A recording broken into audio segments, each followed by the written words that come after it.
This month for Azure, we've got vulnerabilities, deprecations, and a lot of platform updates. Let's dive in. For Pluralsight, I'm David Tucker, and this is the September 2021 episode of Cloud Tracker for Microsoft Azure. We're going to start off with our featured announcements. Now, we're going to start off with a different type of announcement. Earlier this month, there were 4 critical vulnerabilities announced for Microsoft's OMI agent that runs on Linux and Unix systems on Azure.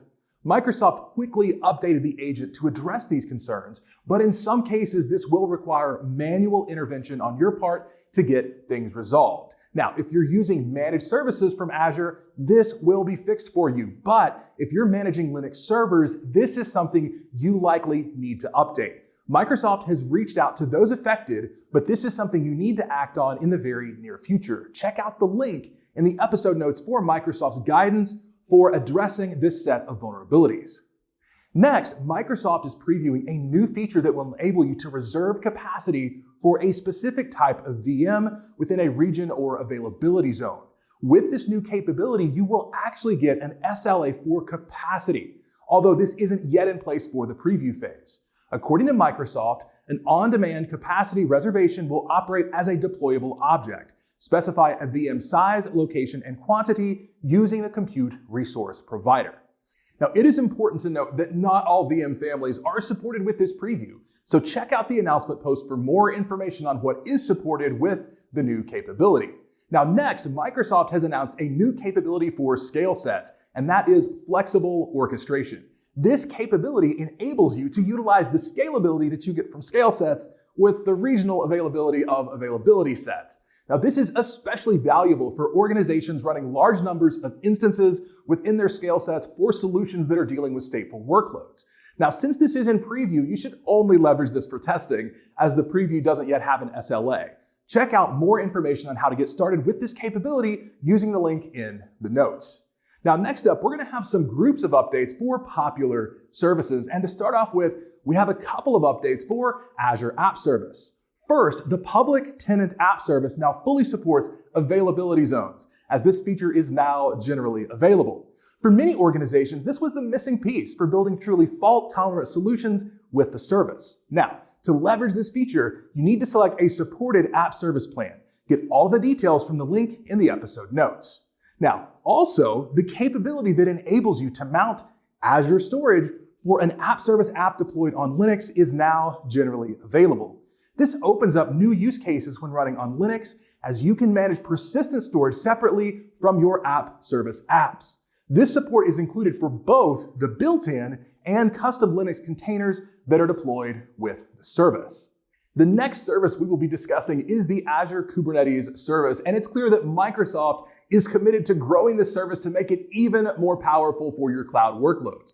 To start off with, Microsoft has included support for Kubernetes 1.21, which includes the new memory manager and new scheduling capabilities. Now, in addition, there are a few other capabilities that are also now generally available.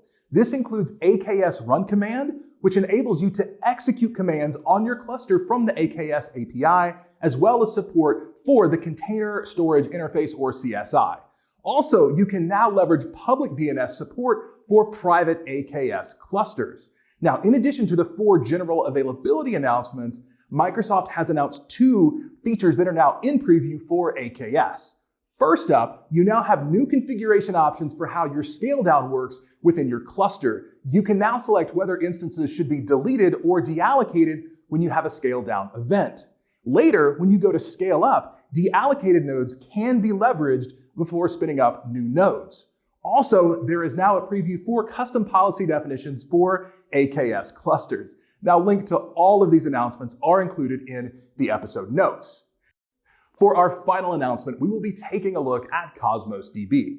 First up, the service now supports continuous backup with point-in-time recovery, and this is now generally available. This gives you additional capabilities that enable you to recover from accidental write or deletion when working with your container. This capability stores the backup data in Blob storage in the region where your database exists. This is currently supported for the SQL API and the Cosmos DB API for MongoDB. Now, next up, we have version 4 of the Cosmos DB extensions for Azure Functions, and this is now in public preview. And this includes many new efficiencies, and it also enables you to authenticate with Azure AD. Check out the link in the episode notes for more information on both of these updates. Next, we have our platform updates for Azure, and we have a lot to get to. First, you'll want to listen up if you're building Spring Boot applications on Azure. While we have had Azure Spring Cloud since 2019, Microsoft announced that they're looking to take this to another level with an Azure Spring Cloud Enterprise tier. The first step that connects with users is a private preview that began earlier this month. According to Microsoft, Enterprise provides customers with advanced configuration capabilities and managed Tanzu components, all backed by the enterprise promises customers expect from VMware and Microsoft.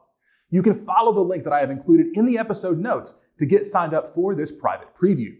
Next up, Microsoft announced the general availability of Azure Route Server. Now, if you're new to this solution, it is a solution that makes it easier to implement dynamic routing between your network virtual appliance and your virtual network. Now, it does all of this as a fully managed service that is pre-configured for high availability. Check out the link for more information. So let's say you create an app using Azure Static Web Apps, but you don't want it to be publicly accessible. Instead, you only want it to be available in your private network. Up until now, this could be next to impossible. But with a new feature that is in public preview, you can create a private endpoint in your virtual network for your web app. Now, during this preview period, there are some limitations on things such as your selected hosting plan, so be sure that you review the documentation if you want to test things out. Now, for organizations that leverage Azure Monitor as their primary tool for observability and alerting, it is a mission-critical solution. Now, with that being said, it is great news that the availability zone support for Azure Monitor is now generally available. This means that a workspace which is linked to an availability zone can keep providing you the analysis you need, even if an entire data center goes down. Now, there are specific steps that you have to take to get this up and running for your workspace, so check out the link in the notes. Now, while it's common to have zone redundant storage for something like Blob storage, this hasn't been possible for our volumes on Azure Disk Storage. This has been in preview, but Microsoft announced this month that it is now generally available. This process is truly unique to Azure at the moment. It utilizes a synchronous replication of block storage across 3 zones in a region to achieve this level. Now, this feature is currently only supported with Azure Premium or Standard SSDs, so check out the link for more information around the benefits of this approach, as well as how to get started with it. Next, Microsoft is making it even easier to move your on-prem SQL Server database into Azure SQL using a new extension for Azure Data Studio. This extension is currently available in public preview, so check out the link in the notes to get started testing it out. Now, the link includes both a blog post as well as a video overview on how to leverage this functionality. Next, Azure Blob Storage has another feature that is generally available, and that's last access time tracking. With this tool, it's even easier to automate aspects of data tiering and deletion within the service based on when someone last accessed the data. With this, you could create an automated way to delete an object after it is unviewed for a period of time, or even set it to a different tier based on that same data. Check out the link for more information. Next, we have another storage-focused announcement. If you want to build automated workflows around data rehydration for blob storage, you can now do that with new events for Azure Event Grid. You'll receive events when a blob is copied to a new destination blob from the archive tier, or when the archive's blob tier is changed to hot or cool. Check out the notes for more information. Now, finally, Microsoft has gone a bit deprecation crazy this last month, announcing a ton of deprecations. I've listed these in the episode notes, but it covers everything from supported Node.js versions in Azure Functions to Azure AD Graph, PowerShell supported versions for Azure Functions, and so on. Take a minute to review the deprecations in the notes to see if any affect you directly. Now, most all of them have a fairly lengthy time horizon to get your changes in place. For this month's learning resource, I have a video course that provides essential information for every Azure developer.